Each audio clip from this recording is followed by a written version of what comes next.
Date equity ratio एक ऐसी ratio जिसको निकाला जाता है ये पता लगाने के लिए कि ऑर्गेनाइजेशन की लॉन्ग टर्म सॉल्वेंसी है कि नहीं है। इसको स्टडी करने के लिए वो क्या करते हैं, डेट को लेते हैं न्यूमरेटर में, इसी नाम के हिसाब से इसकी रेशो बनती है। डेट आपका न्यूमरेटर में और इक्विटी आपकी डिनोमिनेटर में है। कुछ वेरिएबल्स के अंदर जैसे जो मेन वेरिएबल यूज होता है वो ये, आप लॉन्ग टर्म डेट लेंगे और डिवाइड बाई इक्विटी करेंगे। इक्विटी में रिजर्व्स भी शामिल है, that comes out to be long term debt divided by your equity. तो इसके थ्रू हम निकालते हैं कि ऑर्गेनाइजेशन का डेट इक्विटी रेशो कितना है। ये रेशो में निकाली जाती है और इसका बेसिक पर्पस निकालने का क्या रहता है, ऑर्गेनाइजेशन का ये चेक करना कि उसको उसके पास कोई बहुत एक्सेसिव लोन्स ऑलरेडी तो नहीं है। Can we provide loans to such an organisation और नॉट। ये क्लैरिटी आपको तभी आएगी जब किसी ऑर्गेनाइजेशन का आपको डेट इक्विटी रेशो ऑलरेडी पता होगा।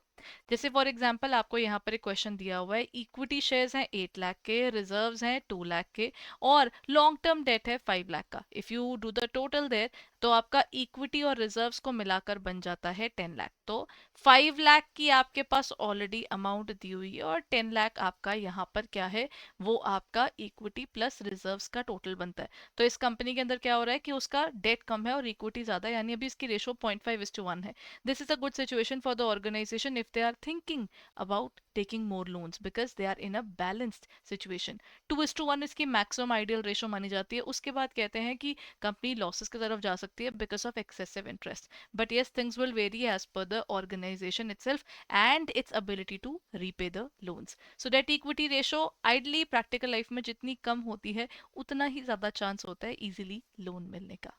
Thank you.